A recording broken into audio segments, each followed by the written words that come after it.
आएगा अपना AP10। क्या आएगा बेटा? AP10। क्या कहता है AP10? समझने की कोशिश करना। नाम है इसका historical cost concept. Historical cost concept, ठीक है। हिस्टोरिकल कॉस्ट कॉन्सेप्ट या फिर कॉस्ट प्रिंसिपल, कोई भी मान सकते हो, दोनों चलेंगे, ठीक है। अब देखो, समझने की कोशिश करना ये क्या। अभी अभी मैंने आपको वेरीफाइबल कॉन्सेप्ट बताया, एविडेंस कॉन्सेप्ट बताया। क्या कहता है ये? अकाउंट्स में वही चीज रिकॉर्ड करो जिसका कोई एविडेंस हो, जिसका कोई डॉक्यूमेंट हो। बिना डॉक्यूमेंटेशन के कोई भी चीज मत, जिसको आप प्रूव नहीं कर सको बाद में, यू शुड नॉट रिकॉर्ड, उसको मत रिकॉर्ड करना, ठीक है। अब मैंने कहा ये हिस्टोरिकल कॉस्ट कॉन्सेप्ट देखना, ये क्या कहता है। ये कहता है जब when you are recording anything, जब आप कोई चीज रिकॉर्ड करते हो, तो रिकॉर्ड करते वक्त आपको ये ध्यान रखना है जो वैल्यू आप रिकॉर्ड करोगे, मतलब आपको मैंने पहले बता रखा है अकाउंट्स में वही चीजें आती है जो मॉनेटरी वैल्यू में आती है। बट आज अगर आप कोई सामान खरीद रहे हो या आज आप कोई भी एसेट लेके आ रहे हो, जैसे मैंने कहा आज मैंने लेक्चर लेने के लिए, ये रिकॉर्डिंग के लिए कैमरा खरीदा। खरीदते वक्त ये कैमरा 1 लाख रुपए का था। अब 1 साल बाद मैंने 1 साल बाद जब नए मॉडल आ गए, ये कैमरा 50,000 का हो गया। तो मैं क्या अब अपनी जो बुक्स है बिजनेस की, उसमें कैमरे की वैल्यू जो 1 लाख थी उसको चेंज करके 50,000 कर दूंगा? क्या मेरे पास जो वैल्यू है उसको मैं चेंज कर दूंगा? मतलब मेरी जो कॉस्ट थी 1 लाख, उसको चेंज करके मैं मार्केट वैल्यू पे आऊंगा? तो कहने का मतलब है, ये कॉन्सेप्ट कहता है record always at the value which is cost, which is what बेटा? कॉस्ट। कभी भी आपको मार्केट वैल्यू पे नहीं जाना है। सर ऐसा क्यों? यार मार्केट वैल्यू चेंज होती रहती है। क्या होती रहती है? Change, number 1। नंबर 2, मैंने कहा मेरा वेरीफाइबल कॉन्सेप्ट भी तो प्रूव होना चाहिए। वेरीफाइबल कॉन्सेप्ट क्या कहता है? वेरीफाइबल कॉन्सेप्ट कहता है एविडेंस होना चाहिए। कैमरा मेरी बुक्स में 50,000, खरीदा था 1 लाख, तो मेरे पास कोई प्रूफ ही नहीं है कि भाई 50,000 कैसे हो गए। अब मैंने कहा यार मेरा कैमरा तो महंगा हो गया, मार्केट में बहुत इन्फ्लेशन आ गया, 1 लाख का 2 लाख हो गया। तो अब मैं वैल्यू क्या 2 लाख रिकॉर्ड कर लूं? मेरे बिल्स क्या बोलेंगे, मेरे डॉक्यूमेंट्स क्या बोलेंगे? 1 लाख। तो ये मिसमैच ना हो जाए, वही रिलायबिलिटी वाला पॉइंट, वही ऑब्जेक्टिविटी वाला पॉइंट। ऐसा ना हो कि मेरे अकाउंट्स देख के लगे कि ये आदमी तो फर्जी कुछ भी दिखा रहा है, फ्रॉड्यूलेंट मेरे इंटेंशन से, ऐसा भी नहीं लगना चाहिए। You are able to understand what I am trying to say? So guys, when I am talking about historical cost concept, when I am talking about cost principle, I say record at value, that is cost. आरस में but आरस में but depreciation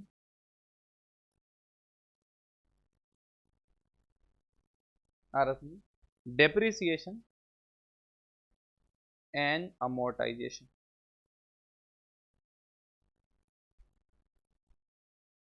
can be charged. Cost का मतलब ये नहीं है कि ये दोनों चीजें चार्ज नहीं होगी, कैन बी चार्ज। सर ये दो टर्म तो हमने पहली बार सुने हैं, चिंता क्यों कर रहे हो यार, विश्वास को अभी कवर करेंगे। कैन बी चार्ज समझते हैं क्या है? देखो बेटा, डेप्रिसिएशन समझाते हैं पहले। पहले डेप्रिसिएशन समझते हैं, ये क्या कहता है। डेप्रिसिएशन किस खेत की मूल्य है, पहले ये समझते हैं, ठीक है। डेप्रिसिएशन समझते हैं।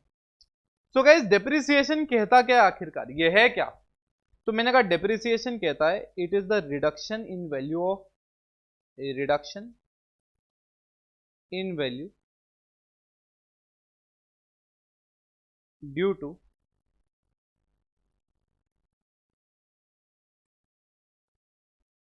Use,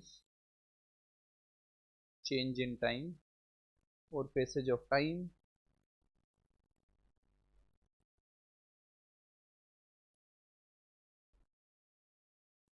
etcetera.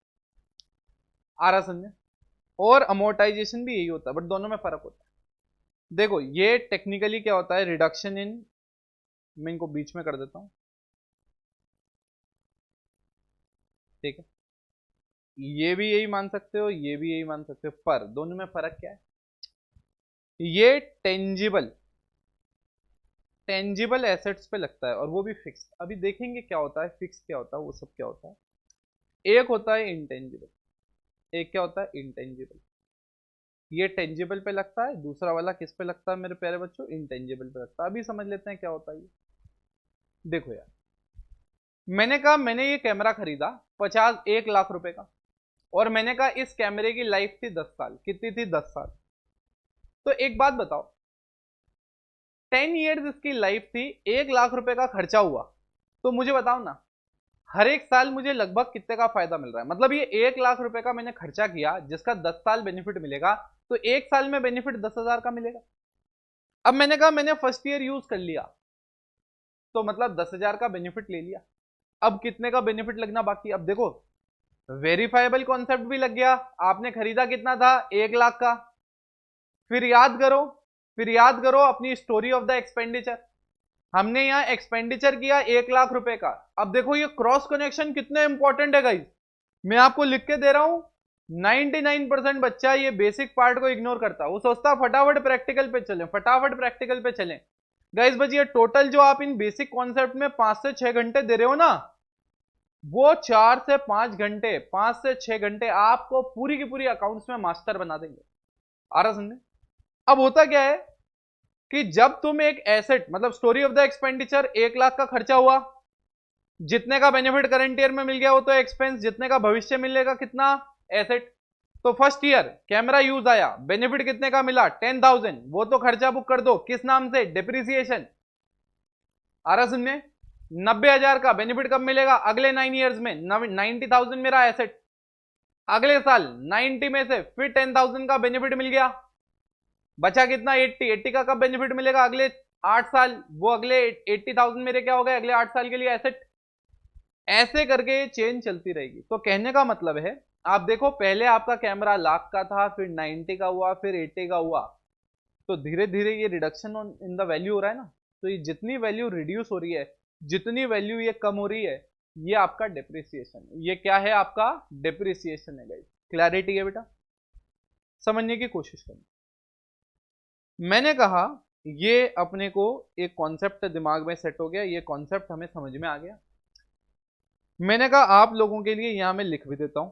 ये क्या हो गया बेटा? मोबाइल हो गया। ठीक है, मोबाइल हो गया। तो मैंने कहा ईयर 1, ईयर 2, ऐसे 3 ईयर समझा देता हूं यार। 3 ईयर लिख दूंगा तो आपके तो दिमाग में सेट हो जाएगा। 3 ईयर लिख दूंगा तो आपके दिमाग में तो बिल्कुल अच्छे से सेट हो जाएगा, कोई डिफिकल्टी रहेगी नहीं इसमें। मैंने कहा देखो, फर्स्ट ईयर आप यूज कर लोगे तो उसके बाद एसेट कितने का रहेगा? भैया एसेट रहेगा 90,000 का, और उस ईयर आप एक्सपेंस कितना लिखोगे? 10,000। आ रहा समझे? तो 1 लाख के बाइफर्केशन कैसे होगा? ऐसे, अब 90,000 अगले साल जाएगा, अगले साल 10,000 और यूज हो जाएगा, तो एसेट कितना बचेगा एंड में? 80,000। एक्सपेंस कितना? सर ये डेप्रिसिएशन क्या है? मैंने कहा ये डेप्रिसिएशन एक्सपेंस ही तो है। जितना बेनिफिट आपने उस ईयर में ले लिया, जितना बेनिफिट आपने उस ईयर में ले लिया, वो आपका एक्सपेंस है, जो कि डेप्रिसिएशन है इस केस में। मैंने कहा उसके अगले साल जाएगा 70, मतलब 80 जाएगा अगले साल, तो उसमें से 10 यूज हो जाएगा, तो 70 अगले साल, मतलब फोर्थ ईयर में बेनिफिट मिलेगा, फोर्थ से आगे। और 10,000 का जो उस साल है वो क्या मिल गया? मेरा एक्सपेंस। तो देखो धीरे धीरे जो एसेट था, एक का 90, 90 का 80, 80 का 70, ये जो रिडक्शन होती जा रही है ना वैल्यू में 10,000 की, ये जो है ये मेरा डेप्रिसिएशन है, और डेप्रिसिएशन मेरा एक्सपेंस होता है। तो अब मैं कनेक्ट करता हूं मैं पढ़ा क्या रहा था। बार बार याद रखना, कोई चीज पढ़ने में इतना मत खो जाना कि समझ में नहीं आया कि आप क्यों पढ़ रहे थे। वापस कनेक्ट करते हैं। मैंने कहा हिस्टोरिकल कॉस्ट कॉन्सेप्ट है। कौन सा कॉन्सेप्ट है? Historical cost concept. क्या कहता है हिस्टोरिकल कॉस्ट कॉन्सेप्ट? कि आप अपनी बुक्स में जो भी चीज होगी उसको कॉस्ट पे रिकॉर्ड करोगे, मार्केट वैल्यू पे नहीं करोगे, वो फ्लक्चुएट होती रहती है, वेरीफाई नहीं कर सकते। बट हम डेप्रिसिएशन चार्ज कर सकते हैं। क्यों? क्योंकि हम समझा सकते हैं, हम प्रूव कर सकते हैं किसको? जो भी आदमी हमारा, जो भी यूजर हमारे अकाउंट देखेगा, हम कहेंगे देखो हमने 1 लाख का एसेट खरीदा था, हर साल यूज कर रहे हैं, तो धीरे धीरे यूज करने की वजह से उसकी वैल्यू में डिक्रीज आएगा, वैल्यू में रिडक्शन आएगा। आ रहा समझ में? तो हम क्या कर सकते हैं, हमारी बुक्स में जो भी हमारे एसेट होते हैं, ऐसे जिनको हम यूज करते हैं बिजनेस में, जिनको फिक्स्ड एसेट्स बोलते हैं, उनकी वैल्यू को हम कॉस्ट में से ये डेप्रिसिएशन घटा के, ये एक्सपेंस घटा के हम नेट दिखा सकते हैं, उसमें कोई प्रॉब्लम नहीं है। आप ये नहीं कहोगे कि हिस्टोरिकल कॉस्ट का वायलेशन हो रहा है, इस प्रिंसिपल को हम वायलेट कर रहे हैं। क्लैरिटी है इसमें? समझ में आ गया आपको? हिस्टोरिकल कॉस्ट कॉन्सेप्ट क्या कहता है? आप जितने भी एसेट हैं उनको किस वैल्यू पे दिखाओगे? आप अपनी किस पे दिखाओगे बेटा? आप अपनी कॉस्ट पे दिखाओगे, मार्केट वैल्यू पे नहीं दिखाओगे। क्यों? वेरीफाई करना होना चाहिए। पर आप डेप्रिसिएशन माइनस कर सकते हो, मतलब यूज करने की वजह से जो वैल्यू इन रिडक्शन हो रहा है वो आप कर सकते हो, क्योंकि वो अपन प्रूव कर सकते हैं किसको? यूजर्स को। तो गाइस पूरा मैंने जीरो से लेकर एंड तक समझा दिया।